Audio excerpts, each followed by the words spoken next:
The Uranium One deal, all part of Vladimir Putin's focus to expand Russia's share of the nuclear energy industry, not only in this country, but around the world. Today, Russia owns 60% of the global market in nuclear power plants, and the United States must now import 90% of its nuclear fuel. How could such a deal have ever been approved? Joining us tonight, Fox News legal analyst Gregg Jarrett. Gregg, great to have you here.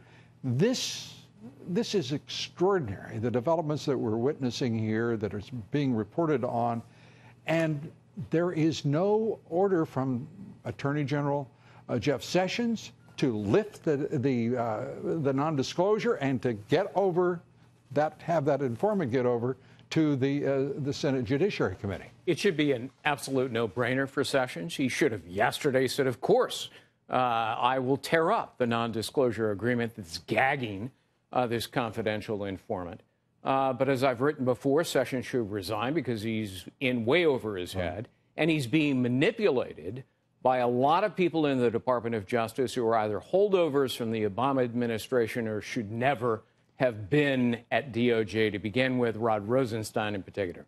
Rod Rosenstein, his name amongst those that were that have been revealed in the reporting on the deal itself, the bribery and racketeering charges that this informant made possible.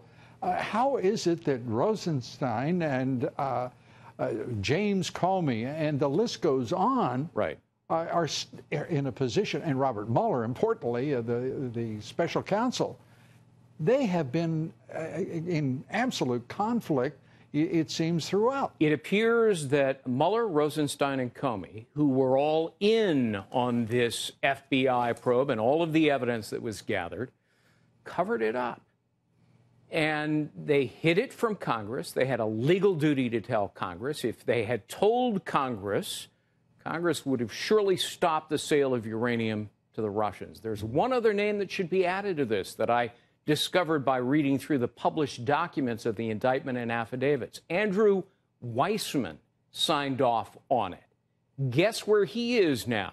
He's on Robert Mueller's special counsel team investigating Trump-Russian collusion when, in fact, it appears he, along with the others, were covering up Hillary-Russia collusion. And with all of this in front of Congress now, there is, I would guess, 100% awareness amongst Congress, the Senate, of what we're reporting and discussing tonight. How can there be any hesitation? Stop the nonsense, have the Judiciary Committees, the Intelligence Committees of both houses turn to this issue and get to work, because Clinton corruption is not the figment of a political presidential campaign's imagination. This is reality staring the entire country in the face, corruption that is beyond any expectation. Well, now it's clear that Jeff Sessions needs to get off his duff and appoint a second special counsel to investigate Hillary Clinton over this whole Uranium One deal and the use of her foundation and the funneling by Russia allegedly of $145 million in money to the wallet of Bill Clinton. The key here is the confidential informant.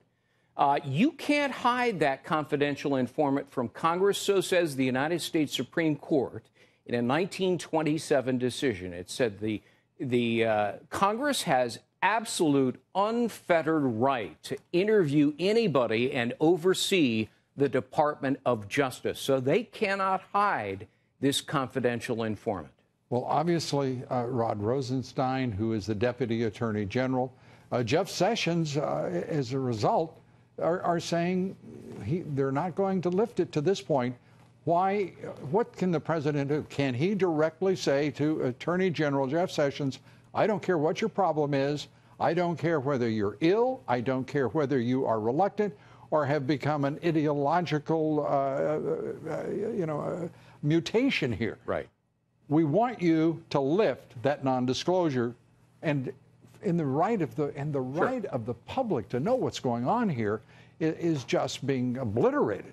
If I were the president, I wouldn't do it myself. I'd have my White House counsel contact Attorney General Jeff Sessions and say, look, Mr. Attorney General, here's the Supreme Court decision that says you can't block this confidential informant from talking to Congress. And, you know, if Jeff Sessions can read and comprehend simultaneously, he'll immediately tear up the gag order. And we just await the next development, because surely there will be. I think that the president may have been successful in persuading the mainstream, the national left-wing nut media, if you will, to have actually taken a peek at the story and the facts. They're not reporting it. No, I mean, they haven't to this point. It's amazing, because think of this historically. If you thought the cover-up by Nixon of Watergate, just covering up a third-rate burglary, was a big deal, this is covering up Russian taking over control illegally of U.S. uranium assets. Think about what it means for CFIUS, though. The membership of that, including members of the National Security Council, the Homeland Security Council, the secretaries of state and treasury, and it goes on. They approved a sale of assets to Uranium One that has resulted in the United States now importing 90% of its uranium for the 99 reactors that we have in this country online. The people who, in the Obama administration, who thought this was a good idea are deaf, dumb, and blind. Or crooked. And I'm voting crooked. You know, you're right about that. Greg, thanks so much. Appreciate it. Good to have you here.